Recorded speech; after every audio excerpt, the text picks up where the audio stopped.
Hi, this is Privateer Station, and apologies for a slight delay in our streams. There were unforeseen procedures that we need to address. So we're going back to our usual cadence and bringing you today day 700 of Russian war with Ukraine. As always, with former advisor to the Office of the President of Ukraine, Lieutenant Colonel Alexei Arestovych, and Ukrainian host, journalist Nikolay Feldman. They do discuss pretty sharp topics, and I understand the views of Alexei may not be appreciated by many, especially in Ukraine, but on the factual level, his concerns ring true, especially for the Western eye. Our usual thanks go to our supporters. This time, we cheer Honor Beikos and Ludmila Skaryantova. Thank you for sticking with us, guys. Your help definitely helps us to continue this work. And with this, let's deep dive into day 700. Enjoy.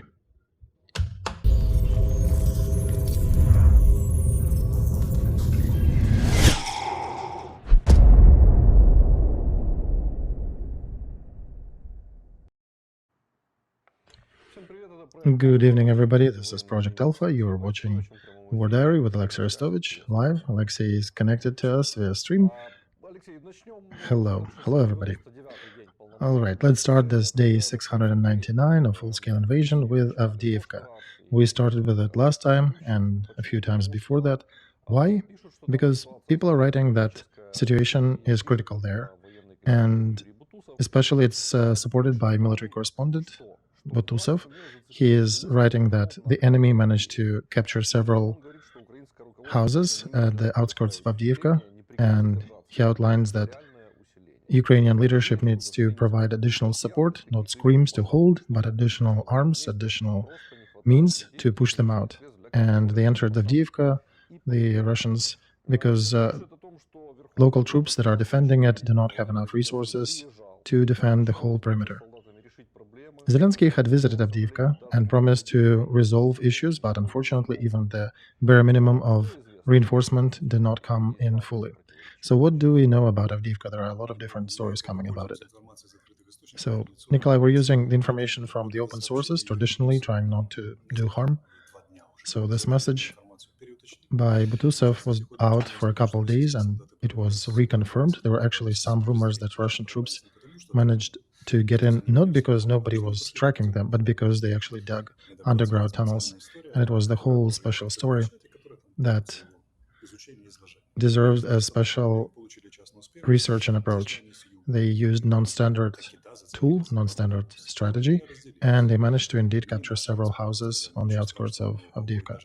And since then, the opinions were divided. Some of our experts are saying, well, it's not too bad. We actually did counterattack and pushed them out of a couple of places already. And the other side says, well, no, we need to gather our stuff together and make sure we completely expunge them from the perimeter. Commander Syrsky already made a statement that situation is very rough in this direction and very strenuous.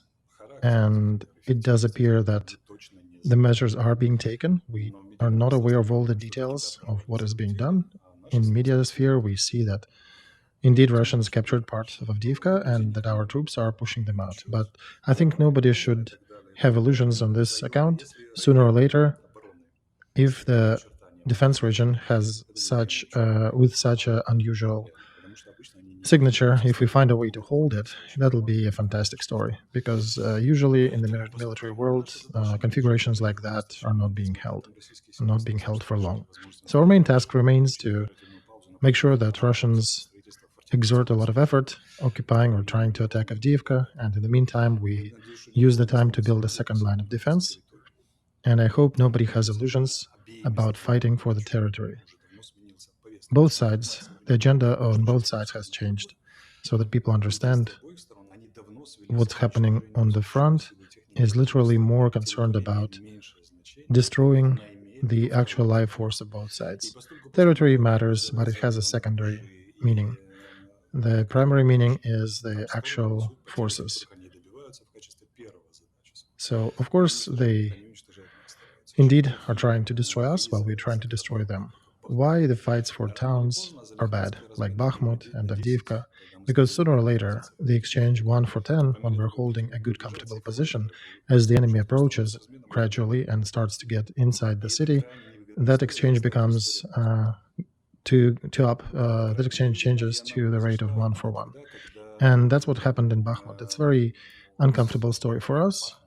And it did happen in Bakhmut when the defense of Bakhmut about a year ago lost its efficiency. And I see a big problem in that because that's when we should have withdrawn our troops. But instead, we decided to hold it and to hold it symbolically because it's precious to us as a symbol. So I hope our goal is to make sure we do not repeat that in Avdiivka. I hope our command understands it. Deep State Map gave a note today that on Avdiivka, in the southern outskirts of Avdiivka, there are strange operations going on, and some actions of enemy cannot be explained logically, according to that source. They actually called that zone a Bermuda Triangle, as there are several strange things happening. It appears the enemy doesn't understand what they are pursuing themselves, what they want to do. Did you see that message? Can you elaborate on that? I think this is an attempt to keep up an intrigue among the readers. All these beautiful names like Bermuda Triangle, Mysteries of War. The war is rather simple. As sent, everything is black and white, everything is usually pretty straightforward. They getting into a well-organized Ukrainian defense and losing so many troops that seem to be mysterious why they're still continuing their offensive, but at the same time, for us, it's nothing mysterious. Their task is to occupy the territory. They have enough infantry and armor to continue pushing. They can afford to continue fighting in that style, to just suffer the losses, but keep on grinding yard by yard. And it may be mysterious for some people in the West, but I think it's very open and blunt. It's just a special clickbait for the title. On this week, there were several successful strikes on the infrastructure objects in Russia. Ukrainian armed forces succeeded in hitting oil refinery near Bryansk and powder factory near Tambov. This was the operation of Ministry of Military Intel of Ukraine when they used military UAVs to attack those two objects. Yeah, there are two services that shared responsibility, Ukraine security and military intel, but it's not that important who done it. The more important part is that they actually succeeded. So looking at the chain of events that already happened before different attacks we carried out, is it one of the many or is it a new changing one? In order to provide a proper estimate for that, Nikolay I would need to know the proper value of losses on Russian side. We can see some secondary signs, for example, the duration of fire in the port that where the refinery and oil loading dock was hit. The fact that several of the tankers had to withdraw and not to go in, right? And that the fire lasted for a while. There were only two vessels that stayed inside. Everybody else turned around. So that seems that it's a rather serious story. According to Russian data, it's the second after Novorossiysk, and it definitely gives them some pain to suffer losses there. Plus, they produce air fuel there that is used for the bombers that attack Ukraine. We don't know the actual size of damage of our attacks, and I think in Russia they have over 26 refineries. I may be a bit wrong, but that's what the depths of my memory suggest. And on one hand, it's a big capacity. It's hard to turn it off. On the other hand, they're all dispersed and they're not all in European part of Russia. So it's difficult to transport. But in any case, any big war, any war of attrition is the war for percentage. The strikes that change situation single time on the front, they are not too fruitful. We need to make sure that we are systemic. And I think the main part here is that we either regained our capacity to hit targets at a distance of 1,000 kilometers, or perhaps we just demonstrated that we still can do it. And Russia actually are setting up air defense systems around those objects, and it's not from the good life. They actually had to withdraw them from some parts of the front. The problem of Russia is that it has a huge territory, so it's very difficult for them to cover everything, and they're not Soviet Union who could do the whole wall of protection. they have to choose what to cover. They actually failed in covering their only serious powder production facility that manufactures explosives and powder for military. So, the same thing with refineries. They're precious, but they still failed to cover them. So, specialists are saying that the attack was carried out properly, and it's difficult to provide proper monetary estimate, but we can only tell by secondary signs that they are now moving air defense systems around. That tells you that they are concerned. And Alexei, it seems that them having a huge area of defense to defend actually gives us a wider range of maneuver, right? Indeed, Nikolay. And they can provide some defense, but every object can be attacked from different angles. And the same thing as they're doing with us, we're trying to do with them. And this is the fight of two sides. We're hitting their military infrastructure and military logistics that provides and supports the war with fuel and such. All right. And with that, regarding UAVs, there is another interesting moment I want to talk about, that ex-head of military intel, Nikolay Malamush, said that in order to cover Ukrainian sky, well, I guess create a regional defense system, we need 50 or 60 Patriot systems and about the same number of SUMP-T systems would be enough.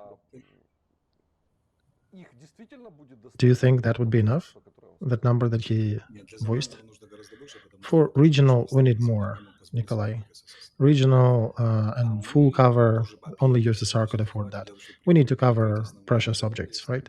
50 or 60 would be enough to cover main transport hubs, main cities. That would be enough. What does it mean? It means that all the other key points would be covered with the same security as Kiev, which is also an important point and an important object. And that would decrease the efficacy of Russian hits on us and our military infrastructure and military production. And that would allow us a good defense for both civilian and military objects. Now we have a question that we can pose. If in the United States they have 1,100 Patriot systems and about 700 of them is with allies, is it so difficult to send 50 of them to Ukraine when we're fighting with a scary dictator, Putin, for life or death? But it appears that the war goes with a lunch break, so that's why it took us a long time to get at least several Patriots to defend Kiev and a couple of really important spots that we need to cover. And it took the visit of President and Yermak and first persons of our country to get two systems, right?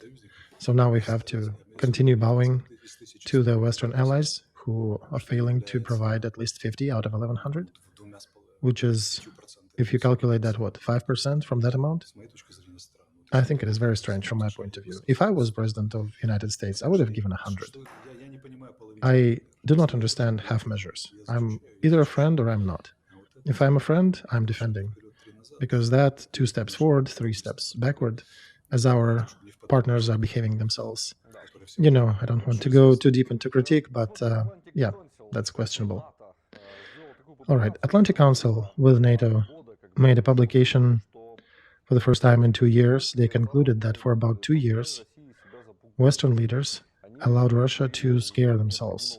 They did not provide proper arms for Ukraine that are needed to win this war, being afraid to provoke Putin.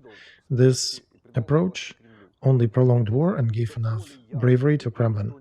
Now it should be painfully clear that nothing can provoke Russian aggression with more probability than continuation of weakness of the West.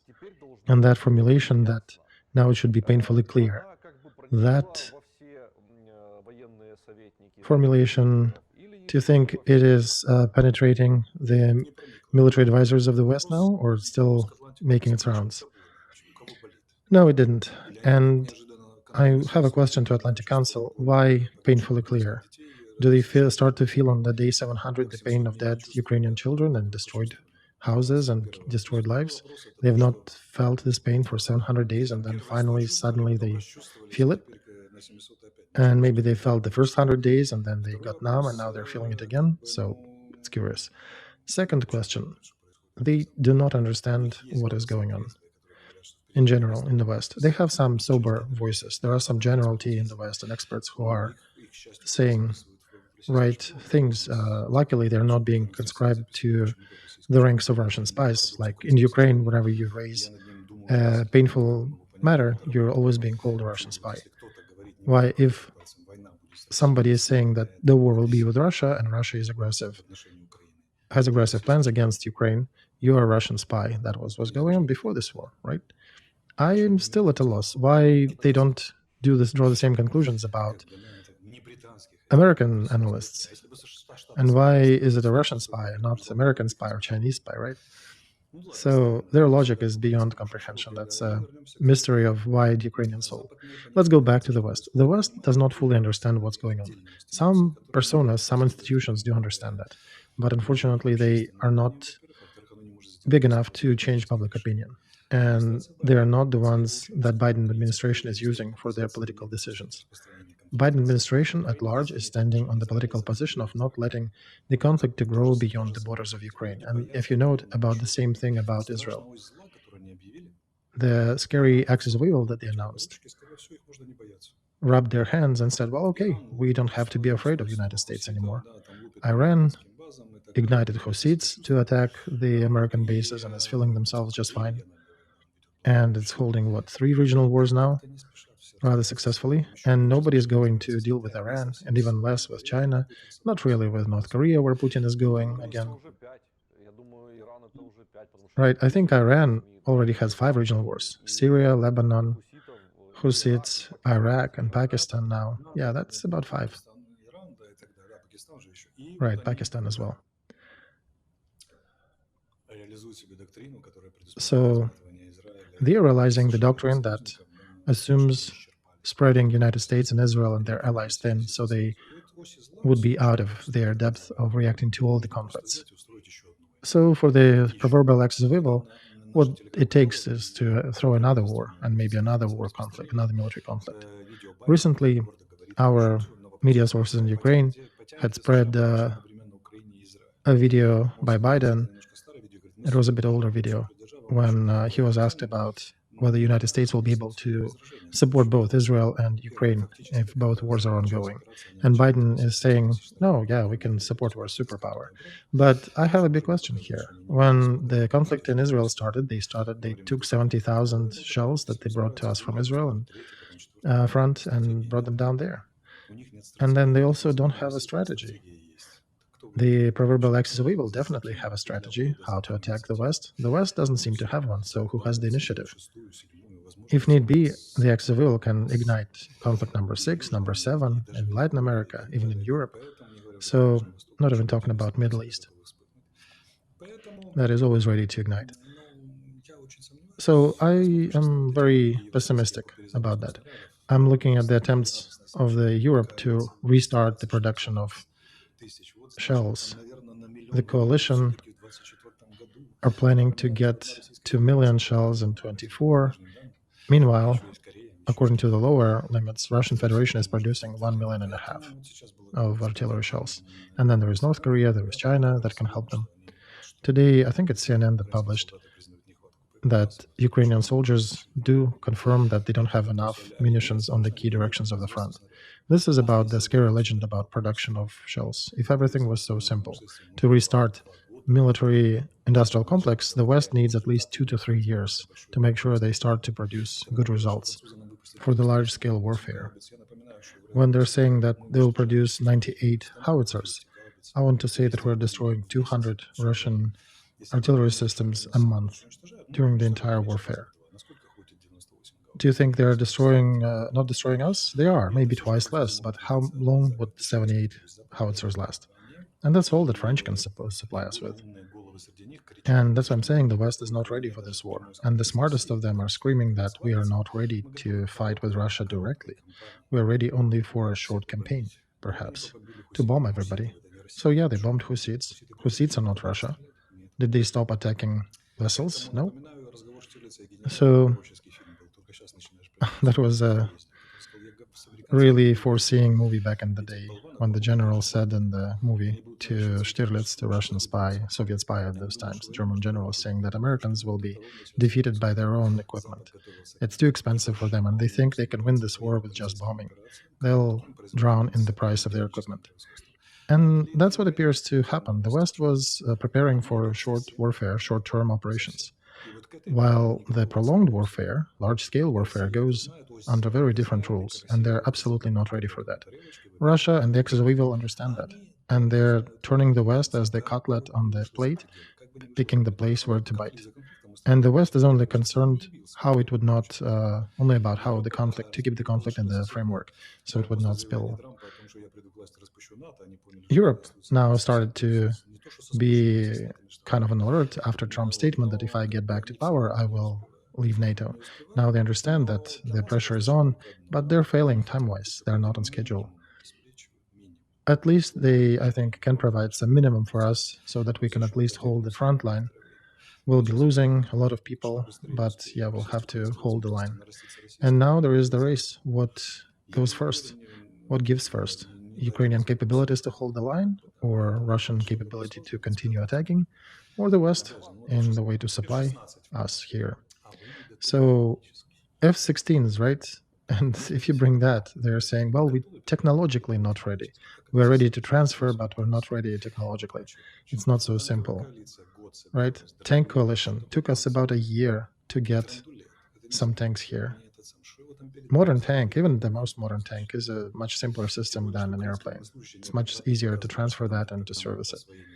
And our Ukrainian troops had shown that whenever the West thought it will take about half a year to learn the equipment, we learned it in several weeks. Howitzers, 777s, they gave us, oh, that's such a finesse and such a precise weapon. Fantastic, right? It does shoot maybe 5 or 6 times a minute. And if you continue shooting 5 or 6 times per minute, you will not be able to help our own troops on the front line. Then you need to start shooting at double of that rate. And then they break. And then they don't have enough elements, they don't have enough spare parts, they don't have enough things to fix it. And that's what's going on. So thankfully, they're trying to awaken now. They tried the first time, after the first Rammstein, to restart their military capacity in the summer of 22. Now it's, I think, 21st Rammstein. They're coming with a more serious and somber expression that now we'll really try to restart that. So I'm still skeptical. If they manage to do that, that'll be fantastic. It'll be real good for us. But I'm still skeptical for now. I want to fix that thought here, Alexei, for everybody who's watching us, that you are not sure that none of the variants has the answer to any of the questions, and we are in the field of in a field that is very much undetermined. Right. So the scary stories that we will awake the West and the way the West will produce, no, these are fairy tales, we understand. The motive is very different from the capability, two different things. And you may have a very big mobilization resource like the West does, but good luck conscribing everybody, technological and people and all. So a lot of unknowns. The West is unknown, Ukraine is unknown, even Russia is not entirely known, so nobody knows. If somebody says we know how it will unfold, don't trust them. Nobody knows. Everybody is trying. But unlike the West and Ukraine, Russia is trying indeed. And they've been indeed trying, as it was the question of life and death for them. And the West, and what's most important, Ukraine, which I completely don't understand, we seem to be fighting with a lunch break, as if we're not talking about our survival. And everybody is screaming about 1,000 new buchas, about destroying everybody, no Ukrainians, no nation. And meanwhile, everybody continues to steal on the contracts of Minister of Defense, with probably one bright exception, which I'm still skeptical about. And the others are saying, well, there's no rush. We're slowly growing. And we're talking about extraordinary measures. They're saying, no, we're still growing. In 26, we'll have amazing means to fight the war. So that's what I don't understand. And I also like the statements about annexation of historic territories, right? Additional dump of dopamine. Ministry of Foreign Affairs and publication by Polobotka and Ministry of General Gavriluk, who made a publication that Russia needs to be absolved of nuclear weapons as a result of this war. Now, I want to say here, when me and Romanenko are philosophizing about that, that's one thing, right? We're just exploring the paths of the future. But when people who are in charge of exact parts of our production or fighting war are starting to make these statements, that's when I start to think if they're going mad or not. Because a little more, I'm thinking they'll start talking about that purple ray. What taking away of nukes from Russia? You cannot defend Avdiivka from them, and now you're talking about taking away nukes, right? You can, of course, people can dream about the purple rays and everything. Those people who are not in charge of the operations, but people who are supposedly in charge of our political course and military course, they should not be repeating that. They should be much more sober and realistic. So this is a task with three unknowns. Nobody knows. Everybody acts to the best of their ability, and it seems like our strategy is still a blind moose running through the burning forest. Everything as usual. Yeah, I wanted to accentuate attention on your words so that people who hear that, they would hear that signal that all these discussions of analytical type that we produce here by reviewing the media agenda of the world, these are all discussions in an attempt to find some ray of light in the darkest hour. You know, Nikolay, how we can solve this task? We need to solve it. In order to solve it, we need to have good data from Russia, right? We need to have good data from the West, which is not available, and Ukrainian, which nobody will give you. And then everybody is doing a theoretical calculations on a napkin. What if, maybe more Shaheds, maybe guided bombs, and then nobody, as always old saying, nobody lies as fisherman and military, right? So they did promise from Russia 6,000 Shaheds from some factory in Taliati. Haven't seen that yet, right? So it's a lot of unknowns. And then how a person makes decisions. If a person comes to the spectrum of decisions that you can choose from, just getting the spectrum is not a trivial task. Very often people fall into the pitfall of having the same plan, right? Same like in Ukraine, we have no plan B, right? So when on the government level, you get to scenario planning, it is already a strong civilizational jump. Russia still doesn't have that. We don't have that. Our administrative culture is traditionally different, and we usually have plan A without counting the losses, and then when we fully are defeated implementing it, then we start thinking about the new one. The West has scenario planning, but how does the person choose? Usually not based on his logic, usually based more on their ideology. People need to understand that. When you understand that, you'll see a lot of things more clear. People seldom ever use pure logic. Very often they use ideology in assistance with that. So in the West, they have an issue with ideology. They're still living at the end of history. And they're refusing that the world with wars has restarted. And the Lord had picked Russia to be the weapon of restarting that other different world. And we may be laughing at Russia, but it is chosen as a weapon to awaken both the West and Ukraine. And unfortunately, they cannot change their ideology, and we're still failing with in the same department. So if we're discussing the ideology here, I would say that there is no mistake that we would not make. Both us and the West are picking wrong strategic decisions, not because we're dumb analytically, but because our ideology is wrong. We cannot accept the facts of this war as they are. Ukrainians, on the 700th day of this war that is being fought for our extinction, right, as it is said, and we're still being told about the borders of 91, about adding some of the Russian cities to our fold. If the second in command and Minister of Defense would be telling us this story, right? Normal society would probably revolt, or would at least start asking questions. How about us covering Kharkiv from Russian attacks? What measures do you do to cover Odessa? How did it happen that ballistic missile hit Kiev? Supposedly it's covered. So these are the questions that need to be asked. And instead we're screaming at different slogans and running this way or that way, and then planning to take away Russian nukes from Russia. And if people stop believing these fairy tales, we can remove another monument and then change the topic. So I'm not entirely satisfied with the interaction of our leadership with society. And society is failing to ask serious questions of leadership. Our leadership continues to feed society with fairy tales, regardless of real questions that are growing up exponentially day after day. Yeah, you can see that they're throwing new stories into the media. Here in Ukraine, they recently trumpeted the capture of businessman Mazepa and his brother, supposedly on a formal, very minuscule reason in relation to his business and wealth, with inadequate demands with exorbitant amounts of bail of more than $26 million from a businessman who has no relation to making decisions in the government. That mobilizes society for the defense of their political class, and it just entertains them and distorts their attention from one thing to another. And yeah, we also see businesses who are saying that, well, if you do not pay us money, we will cease production in military time, or if you do not relieve the tax burden from us, we will not be able to support you. So there are a lot of questions in front of our society. If we are killing our own business, how do you intend to win in this war? Based on what?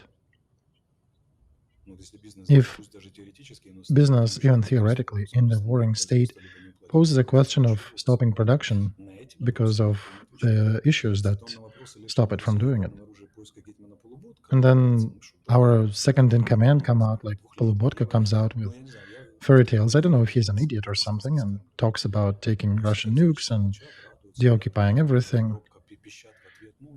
And then, yeah, society just sits there and eats all that porridge. Where are the real actions, right? Where are our business associations? All those statements that they made business resolves everything. Business creates job positions. Where?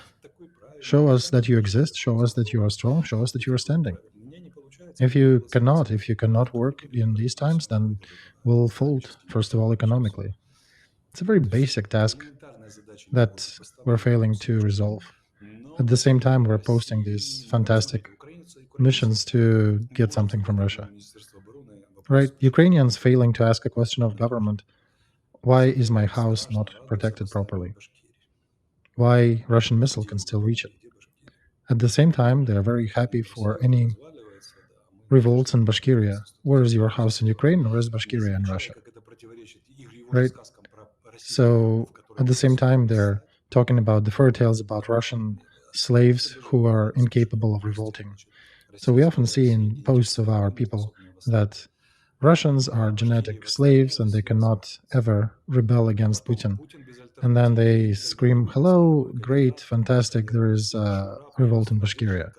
Then they're writing that Putin will never be replaced because Russians are slaves. And then they're cheering that there is Nadezhdin, another candidate for presidential elections. So it's a very interesting, peculiar society that we have here. I don't know how do we treat our society, with what. I don't even think if Russia uses nukes on us, it will come to our senses. I think we're beyond repair or don't want to grow up. All right, let's go to the next news here. I think this is important to follow our discussion with this news. 10% of military budget of United States destroyed 50% of Russian military potential. This phrase belongs to the Minister of Foreign Affairs of Great Britain, who expressed his opinion about the military aid to Ukraine. And in our last post, in our last stream, you were rather critical of what Great Britain is doing, given a certain trend that at the same time is supporting Ukraine, but is also pushing Ukraine to signing certain contracts of mutual support, which are not what they seem. And you can see there is certain rhetoric continuing from Great Britain. Where do you think it leads, in your point of view? What does he achieve with that statement? Well, he's just rocking the boat in favor of continuation of this conflict. Brits are the last adults who know how to play cognitive wars. The same Brits who are failing to get new conscripts for their navy and who shrunk their ground forces down to 50,000 troops, whose tanks don't really run and whose warehouses are empty, but they can rather successfully push others to fight. That reminds me of Johnson's visit in April last year. I even can see some symbolic parallels. And they're showing an example to others. Let's wake up, and we're ready to fight this war to the last Ukrainian. Fantastic, right? I'm actually appreciative of their position and their skill. So what can I say here? I can just cheer their professionalism. Here's a very important moment, I think, Alexei. He is making a bow in the direction of Biden and the United States. And at the same time, he's saying that if we do not give enough support, we'll have to fight in Europe with American forces and European forces against Russia. At the same time, Trump, as a candidate, says, I'll solve this matter in the first day of my presidency, and my American troops will not be fighting in this war. Basically, he's promising to leave NATO. If there'll be a direct attack on the country of NATO, American troops will not have to fight that. Right? Imagine on a scenario level, if that scenario indeed happens, and Trump says, oh, to heck with you, United States are not going to support NATO. What will almighty Europeans do? Who were 80 years, for 80 years, they were dumping their responsibilities for their own defense onto the United States, and were refusing to spend even 2% of their GDP for the military. What? I have a small answer to that. There is a publication about the Baltic countries building a fortification line. Right, they can start doing it, and it might hold Russian troops for the whole week, and will give them enough time to maybe move to the next line if they have it. What next? Scary German tanks will come, German 4th Brigade, or what's supposed to be there. They don't have enough shells, they don't have enough spare parts for these tanks. And Leopards 2 showed themselves that they're not too reliable, especially on their transmission. And it appears that they don't have enough spare parts, according to German press. So, in relation to the big prolonged warfare, it appears that Soviet Union was not so dumb when they were building primitive, but rather robust tank systems that could be produced fast and en masse. And that's what helped them to win against Germany in the Second World War. Unlike the Western side, which are now building 200 super precious, expensive tanks, which each of them needs a special repair facility to follow it. But, you know, that repair facility will get hit at the first opportunity the enemy gets, and then you'll have to drag this tank to some factory to repair it in Estonia or in Lithuania or somewhere. But will Lithuania or Estonia or Latvia have strategic depth to actually repair these tanks, especially if the United States leave NATO? I have doubts about that. So it appears that Soviet approach is not as dumb as they were talking about in the West, that they have won the Cold War and won everybody. And dumb, silly Russians apparently now they're facing them, pushing them to face the reality that perhaps they need to defend Europe from those Russians. And the more you withdraw from reality, the higher is the risk that something will give. And it's interesting that, okay, I understand that in Europe they can be a bit out in the clouds, but when our general comes out and comes up with the fairy tales about capturing Russian territory and taking their nukes, that still bothers me that we, I don't know what to say here, to cry or to laugh. People, do you understand the dilemma that you are facing? We don't know if we'll survive in this war. Europe doesn't know if it'll survive.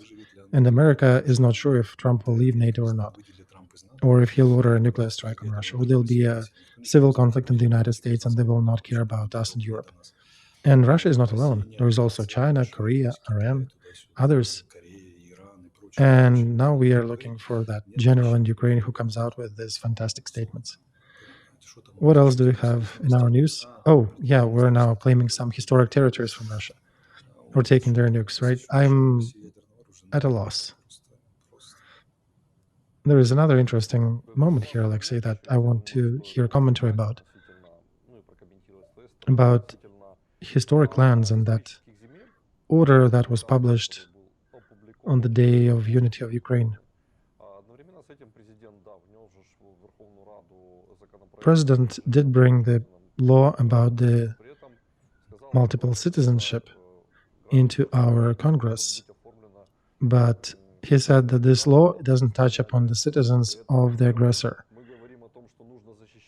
At the same time, we are talking about defending the rights of Ukrainian citizens that are on Russian territory. We know a lot of examples when people who live on the occupied territories, they started feeling that they actually are Ukrainians, that they don't want to be occupied anymore, and they want to go back to Ukraine, and they want to join us. But even with this law, we are prohibiting them to have that citizenship. Yeah, right. So I have a question for people who are preparing this law project for president. Those people who were preparing it, why you're supposed to know that? Why are you forgetting the green clean? Right, Khabarovsk and the Far East.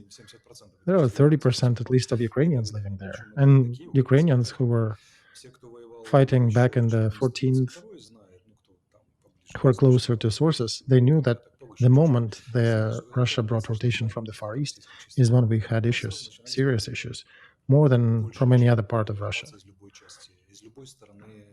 Why? Because there are a lot of Ukrainians there. They're rather cunning. They know how to fight. And it was not just some dumb shooting. There was some thinking. There was some ideation, some attempts to do something new. And that's Far East for you.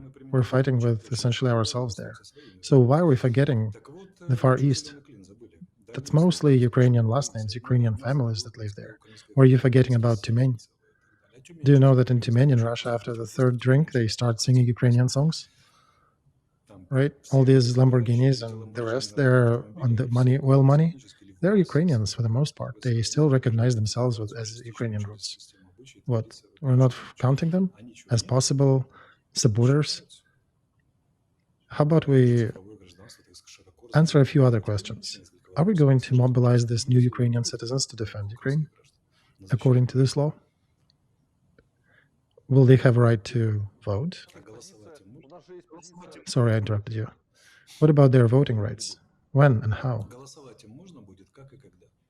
Are they going to be added to the voters? How will the register work? It's easy to announce. What about the practice? Show me a very well set practice for this law. Did they even plan it out? You've seen the position of the advisor to the office of the President Leshchenko, who made a statement that we should stop supporting refugees so they would come back to Ukraine. I think this is another statement that we cannot let go without commenting on. And that's once again that the person at least does not understand how the mechanics of this statement will work. Or perhaps it's aimed at pushing people further away from Ukraine.